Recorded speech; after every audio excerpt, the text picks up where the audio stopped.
Lawsuit claims that a former JCPS principal pulled a gun on two 7-year-old students and that the district officials knew about it but didn't act. New documents uncovered by the Wave troubleshooters show this wasn't the first time that principal was accused of misconduct. In a troubleshooter investigation, Jolles breaks down the new allegations and the surprising way the district responded.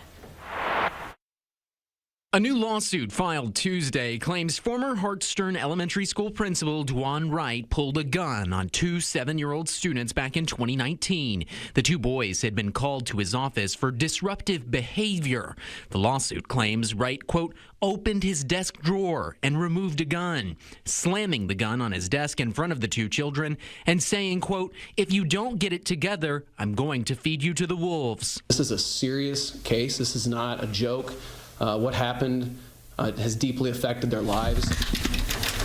Attorney John Spalding represents one of the boys and his mother. He claims in this new lawsuit that despite a comprehensive investigation by Child Protective Services and JCPS, the district decided the claims were, quote, unsubstantiated. All I can say is that at the end of that, with corroborating stories, there was a determination that the allegations were inconclusive. But records obtained by Wave News show that Wright was eventually investigated by the Kentucky Education Professional Standards Board. That's a state entity that investigates educator misconduct.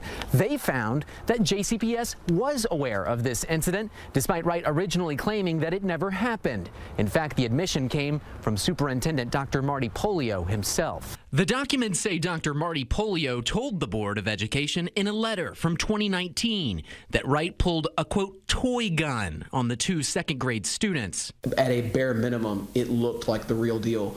And again, I refer back to JCPS's own policies and procedures, which specifically state that a look-alike gun is the same thing as a real gun in terms of disciplinary purposes and other protocol. Principal Wright and the investigating agency came to a settlement on the matter, resulting in a 2-month suspension of Wright's license, ethics training, and probation. But he remained principal at Hartstern Elementary. The incident is not the only time Wright has been investigated for alleged abuse, though. We also found he was sued in 2022 for allegedly assaulting a 10-year-old special needs student, the student's mother, and a teacher, after the mother complained her child's IEP was not being honored. That case is still making its way through the courts. But online records show that complaint was enough to get Wright reassigned in 2022. He left Hartstern and was appointed to the position of Principal of Academic Achievement at JCPS, his new office in the same building where the mother of the child in the gun incident worked as an employee. She claims he frequently approached her at work, asking to, quote, drop the case for the benefit of her son.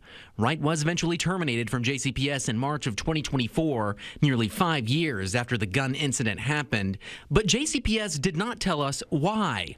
Regardless, the slow response leaves Spalding with several questions. Why was no action taken to prevent Dwan Wright to be able to be exposed to our children, to be in a position of trust and a custodial position over children? How is that still happening? In Louisville, Jolles, Wave News. And we reached out to JCPS for comment, and we still have not gotten a response. Both Polio and Wright have been summoned to testify about the allegations. A hearing date